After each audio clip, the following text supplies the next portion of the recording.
ভারতীয় জনতা পার্টির অ্যাক্টিভিস্ট এবং এলাকার খুব নন সোশ্যাল ওয়ার্কার। তাকে সহ একাধিক ব্যক্তিকে অত্যন্ত নিষ্ঠুরভাবে এবং প্রাণঘাতী অস্ত্র দিয়ে আঘাত করা হয়। প্রায় 4-5 জনকে গুরুতর আহত অবস্থায় কলকাতায় প্রথমে প্রাইভেট হসপিটালে, পরে SSKM-এ তারা এখনও আছেন। গতকাল তাদের ওটি হয়েছে। রাজ্য সরকারের বিশেষ নজরদারিতে তাদের চিকিৎসা হচ্ছে। আর প্রশান্তকে বাঁচানো যায়নি, লস অফ লাইফ হয়েছে। আমি প্রথম দিন থেকে এই বিষয়টা নজর রেখেছিলাম। জেলার পুলিশ সুপারের সঙ্গে, ডিজিপির সঙ্গে আমার কথা হয়েছিল। পরে আমি হোম সেক্রেটারিকে নির্দেশ দিয়েছিলাম মামলাটা যাতে সিআইডি নেয়। সিআইডি মামলাটা নিয়েছে 21 তারিখে। আজকে আমি ওনার বাড়িতে এসেছিলাম সহানুভূতি, সমবেদনা এবং এই দুঃখজনক ঘৃণ্য ঘটনার প্রতিবাদ করতে। বাড়ির লোকেদের সঙ্গে আমার কথা হয়েছে। হাজার হাজার গ্রামবাসীরা প্রশান্ত দে একটি পরোপকারী, এলাকার মানুষের ভালো মন্দ যুক্ত ছিলেন, সব কথা বলেছেন। আমি এখানে সিআইডি এবং আমাদের এই জোনের যিনি আইজি আছেন তিনি ছিলেন, এবং ডিআইজি, এসপি, জেলা শাসক সবাই ছিলেন। আমাদের হাওড়া জেলার 3 MLA আমার সঙ্গে ছিলেন, যারা আমাদের পার্টির MLA, বিজেপির MLA, আমার কলিগ, তারা ছিলেন। আমি পুরো বিষয়টা রিভিউ করেছি। আমাকে পুলিশ সিআইডি অ্যাডমিনিস্ট্রেশন, পুলিশ অ্যাডমিনিস্ট্রেশনের পক্ষ থেকে বলা হয়েছে মোট 51 জনের নামে এফআইআর হয়েছে, 10 জন এখন অব্দি অ্যারেস্ট হয়েছে।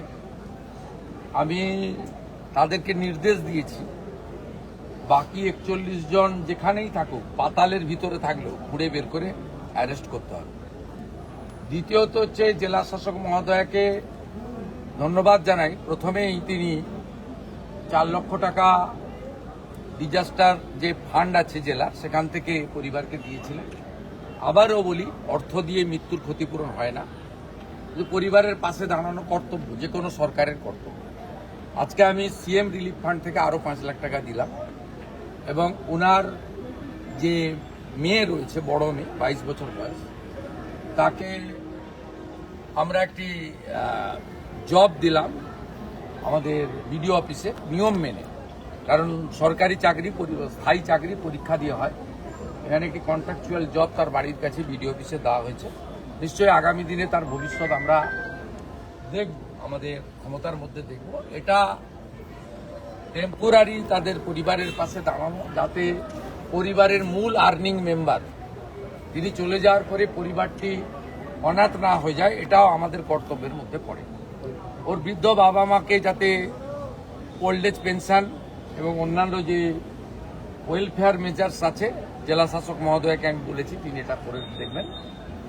আর আমি পরিবারকে বলে এসেছি যে এফআইআর নেম অল অ্যাকিউজড, যাদের বিরুদ্ধে এভিডেন্স আছে তাদের প্রত্যেককে সিআইডি অ্যারেস্ট করবে।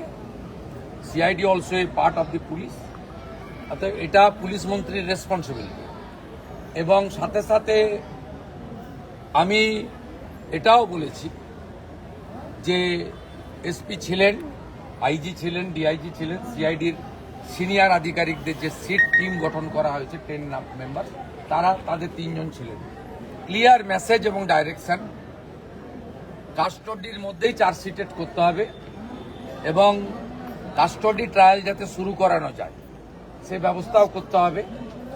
যা যা পানিশমেন্টের প্রভিশন ভারতীয় ন্যায় সংহিতাতে আছে বিএনএসে, সেটা দেওয়া হবে। আমি একাধারে পুলিশ মন্ত্রীও যেমন, ল জুডিশিয়াল ডিপার্টমেন্টও আমি দেখি। আমি এখানে চার্জশিট দিয়ে দিলে স্পেশাল পিপিও অ্যাপেন্ড করে দেবো, যাতে উইদিন স্টিপুলেটেড টাইম, শর্ট টাইমের মধ্যে তারা বিএনএস এর অন্তর্গত পানিশমেন্ট, চার্জশিটে যে পানিশমেন্ট রেকমেন্ড করবে আইও, সেই পানিশমেন্ট যাতে পায় সেটাও আমরা মনিটর করব। এর আগে এই ধরনের অনেক ঘটনাতে বিচার পাইনি বলে আজকে এই আস্ফালন হয়েছে।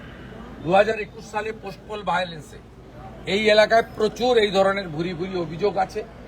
বাইনানে তো একজন মূক বধির মহিলাকে রেপও করা হয়েছে, যে মামলা সিবিআই নিয়েছে। এগুলোতে পানিশমেন্ট হয়নি বলে প্রকাশ্যে বুক ফুলিয়ে গুন্ডারা, খুনিরা, অত্যাচারীরা ঘুরে বেড়াচ্ছে বলে এদের সাহস বেড়েছে।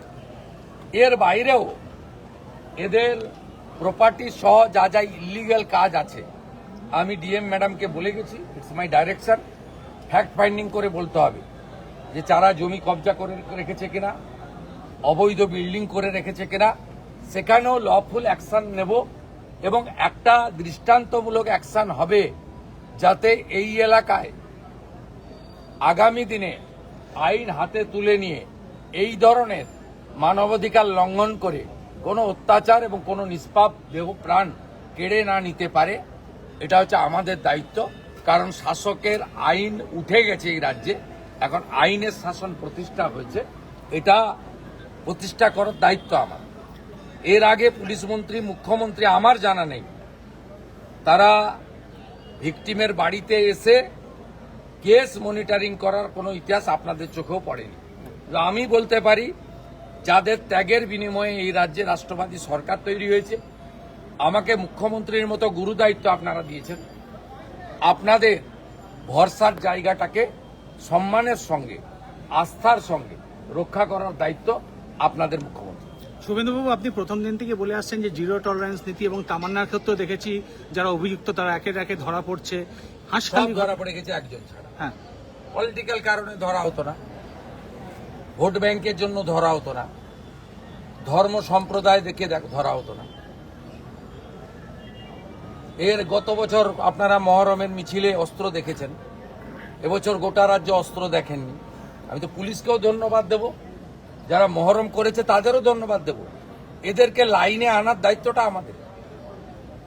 এদের এতদিন বলা হতো যা খুশি করবে, কেউ কিছু করবে না।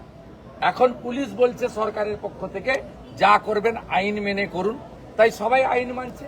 সবাই আইন মেনে নিলে আমাদের কোনো অসুবিধা নেই, সে যে ধর্মেরই হোক, যে দলেরই হোক, যে সম্প্রদায়। শুভেন্দুবাবু, এদের এই যে ধরুন যারা অ্যাকিউজড আছে 10 জন তো অ্যারেস্ট হয়ে গেছে, বাকি যারা পুলিশ খুঁজছে তাদের ধরা হবে? না, খুঁজে টুজের ব্যাপার নেই, পুলিশ হেল্প করবে।